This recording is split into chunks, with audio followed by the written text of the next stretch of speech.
اللہ تعالیٰ نے قرآن مجید کے اندر صاف واضح دو ٹوک الفاظ میں ارشاد فرمایا، لا تقربوا الزنا، زنا کے قریب بھی نہ جانا۔ کیوں؟ انہ کان فاحشۃ وساء سبیلا، یہ فحش کام ہے اور انتہائی برا رستہ ہے۔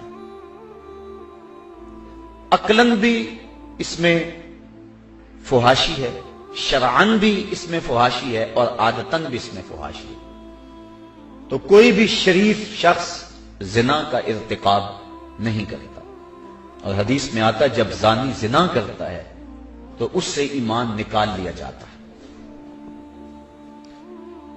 اور زانی کے رزق میں بے برکتی ڈال دی جاتی ہے، اس کے چہرے کے نور کو چھین لیا جاتا ہے، اور اللہ کی رحمتوں سے وہ محروم کر دیا جاتا ہے۔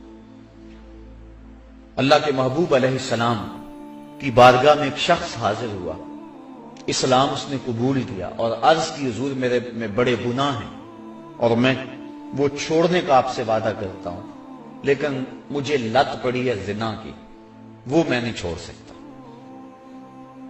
اب حضور رحمت اللہ العالمین حکیم نبی کیسے اس کی تربیت فرماتے ہیں؟ اس نے کہا سارے گناہ چھوڑ دوں گا، زنا نہیں چھوڑ سکتا۔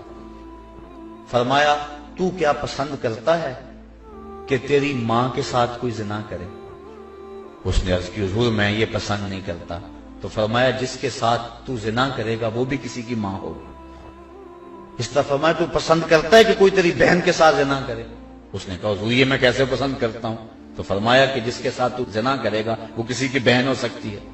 اس طرح بیٹی کے بارے میں، بیوی کے بارے میں حضور نے فرمایا، تو وہ بات اس کے اندر اتر گئی۔ عرض کی حضور میں توبہ کرتا ہوں، آج کے بعد زنا نہیں کروں۔ زنا اللہ کو سخت ناپسند ہے۔ اللہ تعالی جل شانہ نے حد مقرر فرمائی، جو شخص زنا کرتا ہے اس کو 100 کوڑے مارو، اور اگر کوئی شادی شدہ ہے اور پھر اس شادی شدہ سے اس فعل کا ارتکاب ہوتا ہے تو شریعت میں حکم ہے کہ اس کو سنگسار کیا جائے۔ اللہ تعالیٰ گوارا نہیں کرتا کہ وہ میری زمین پہ رہے، کہا اس کو سنگسار کر دو، پتھر مار مار کے ہلاک کر دو، یہ اس کی سزا ہے۔ تو زنا ایک ایسا جرم ہے۔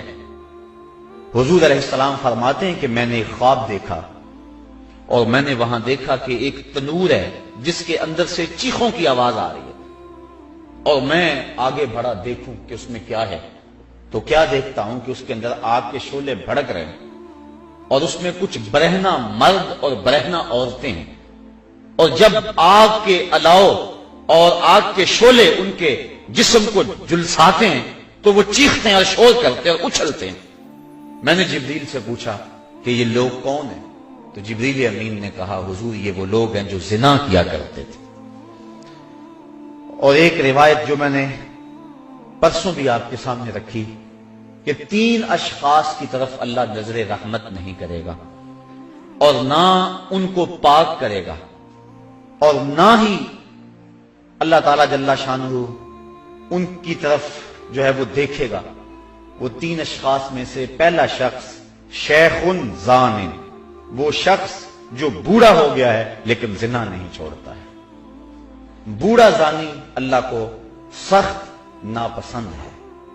تو یہ ایسا کبیرہ گناہ ہے جس سے حضور نے ارشاد فرمایا کہ جس قوم میں زنا پھیل جاتا ہے اس قوم کے اندر ایسی بیماریاں جنم لیتی ہیں جو اس سے قبل تم نے نہیں سنی ہوں گی۔ یہ ایڈز کے نام سے بیماری صاحب کا اس کی مثال بھی نہیں ہے۔ تو جس قوم کے اندر یہ برائی پھیلتی ہے اس میں ایسی نئی نئی بیماریاں جنم لیتی ہیں